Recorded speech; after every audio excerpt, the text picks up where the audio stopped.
Last year, one of the big issues our world was focused on was climate change and the threat that we as humans are to the natural order.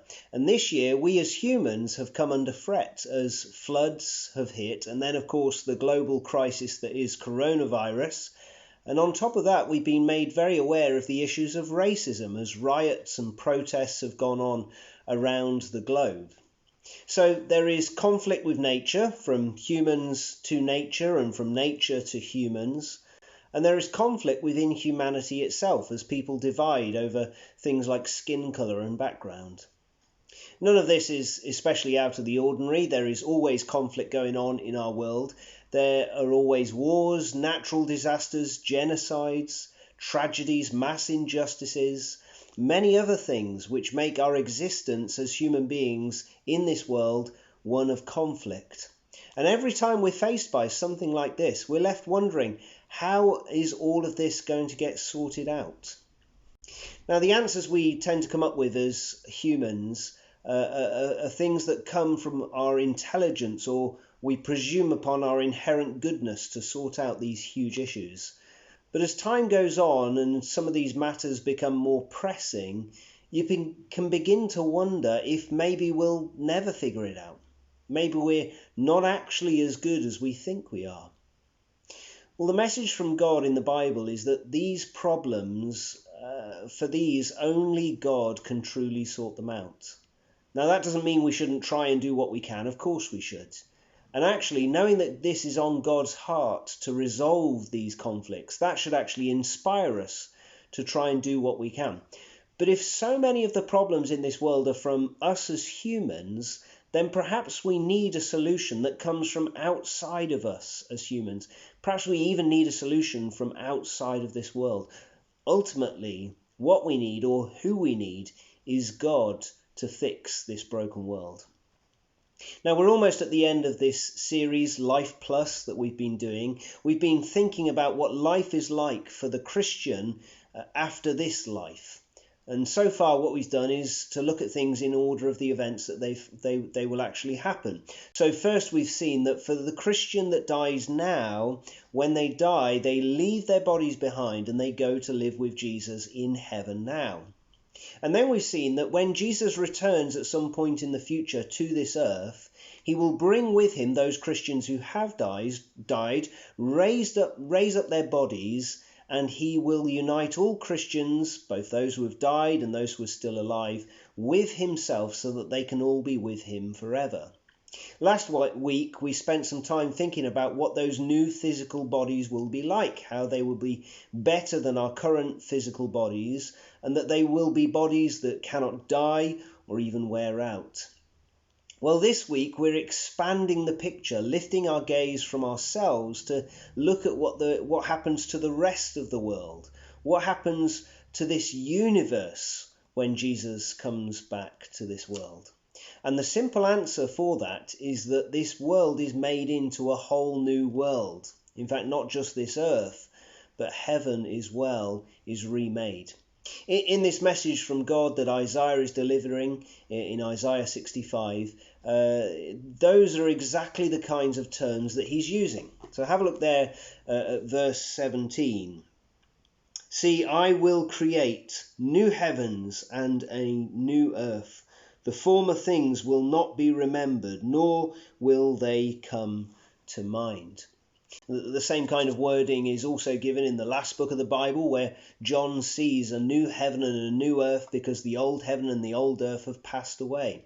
But here, though, the initial emphasis is upon the act of God in creating this new heavens and earth. So just as God created the first heaven and first earth, so he will create new ones at some point in the future. But then the emphasis shifts to how this new heavens and earth is so good, so much better, that you can barely remember what it was like before. Now, the reverse of that is true in our own experience at the moment. Can you remember what life was like before lockdown, before coronavirus?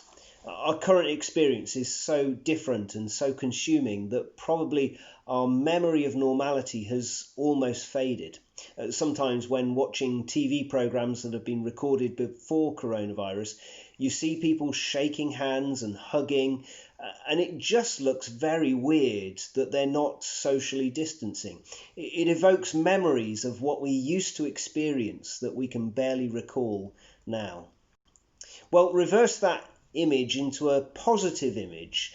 After all, in the future, we trust there will be a time when the pandemic is over and all of this time of isolation and lockdown is just a distant memory that we can barely remember.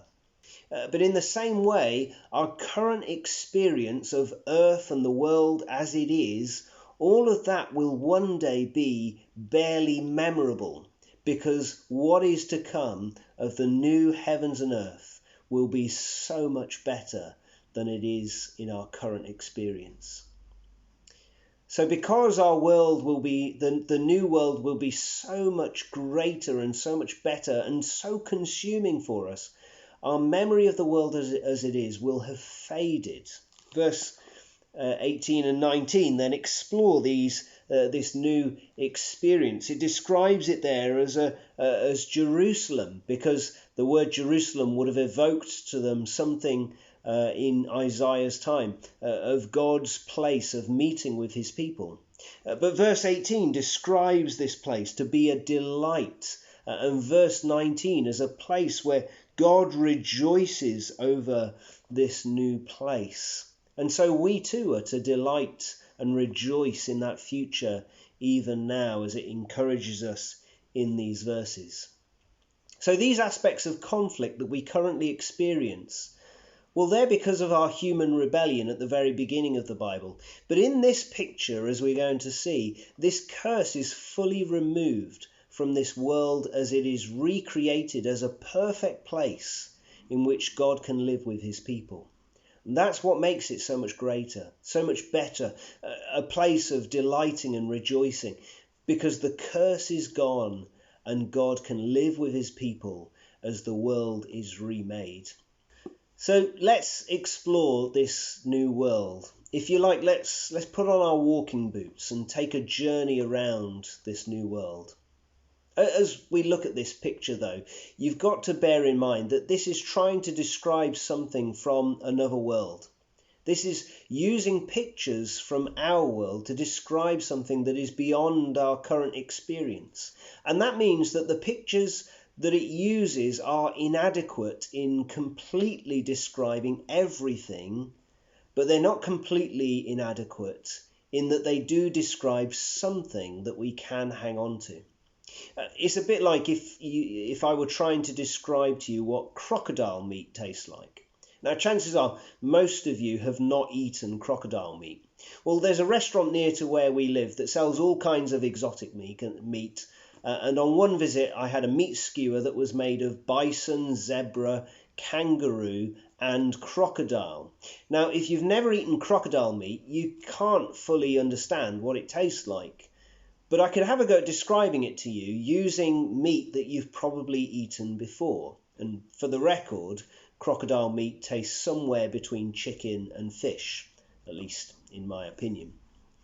So this description of the new world, it is using reference points from our own experience to describe things that we have not yet experienced. It's using tastes that we currently have to describe a taste that we have never experienced. Well, here then are a few of those snapshots as we spend some time walking around this world. The first snapshot is of a prolonged life.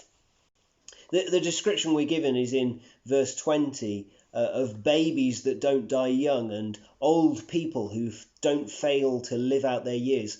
100 years old is barely reaching childhood. Now, none of this is to say that we will die in heaven. In fact, the very point that is being made here is that we won't die in heaven.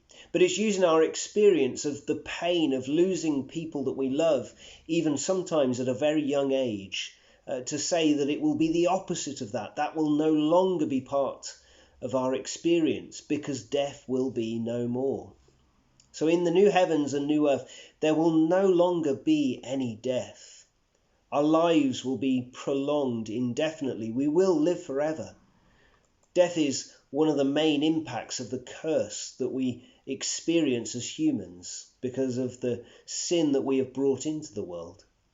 And as that curse is removed by this recreation that God brings about, so death is no more.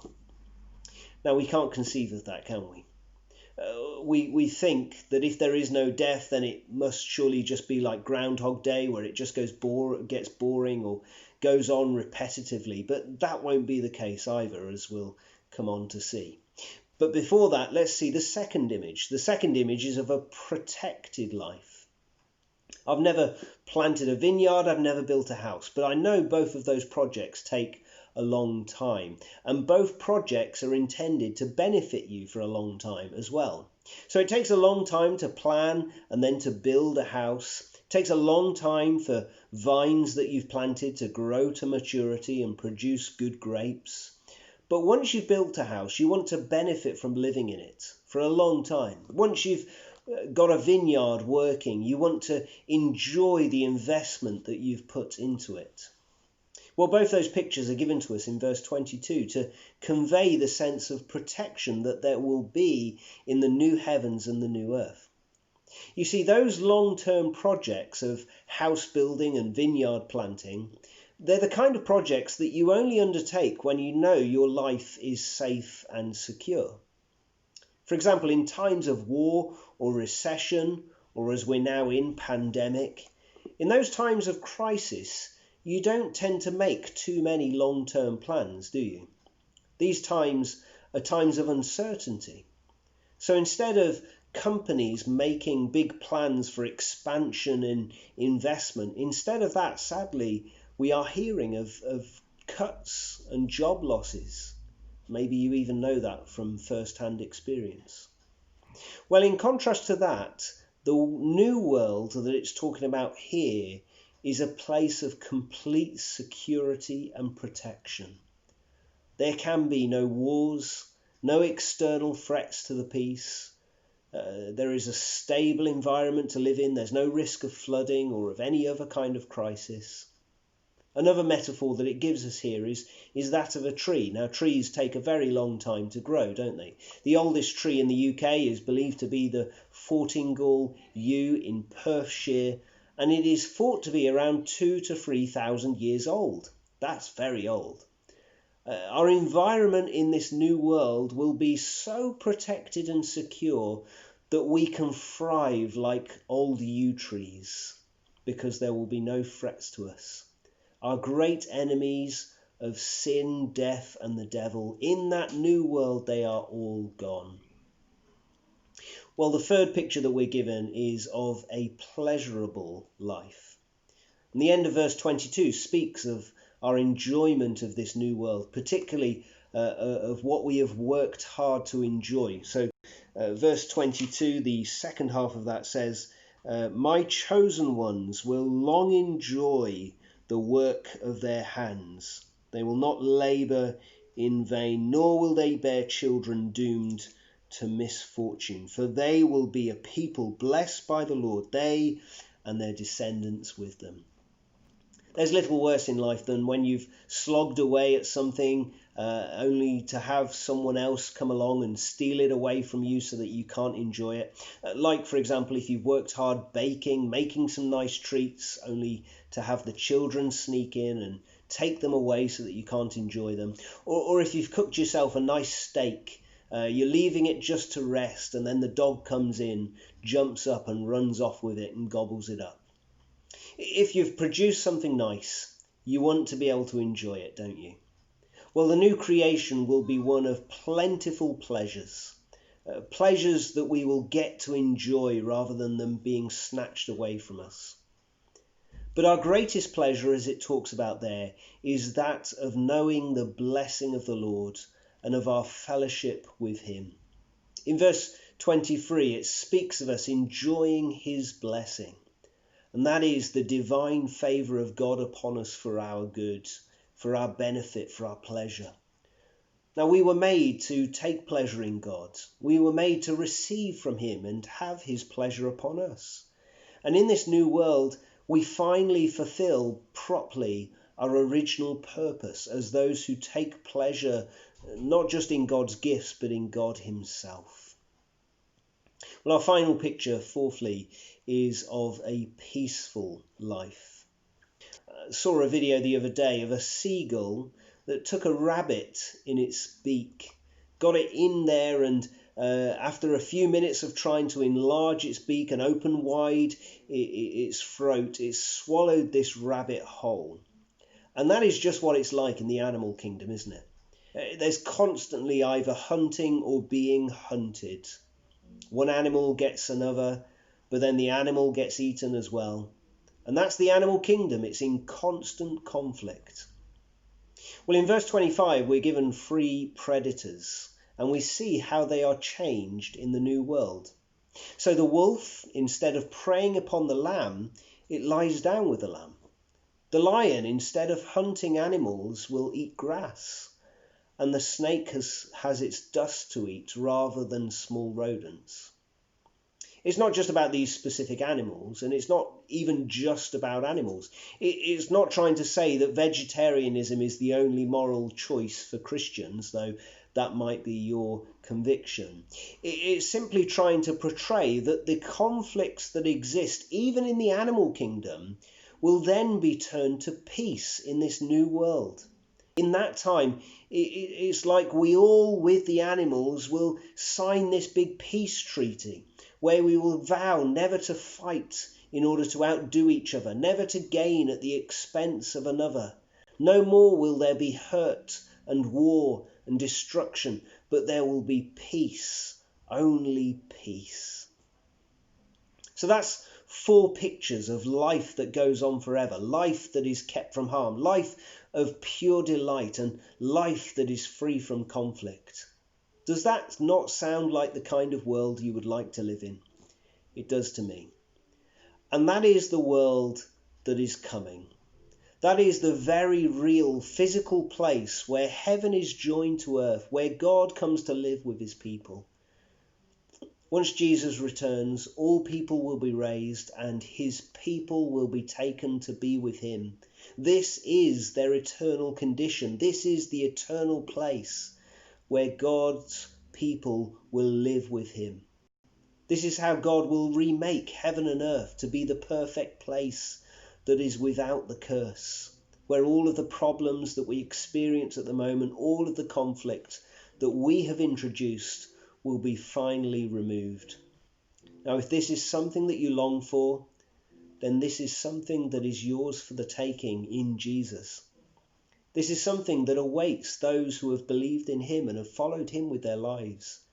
This is for those who have recognized that they too have failed and they have therefore asked for his mercy. If you've never done that, then why not now? Why not reach out to God in prayer and confess your sin and receive from him all of the good things that he has in store for you? And if you have done that, then as we live with the curse and the conflict that still exists, well, we're still to fight against it.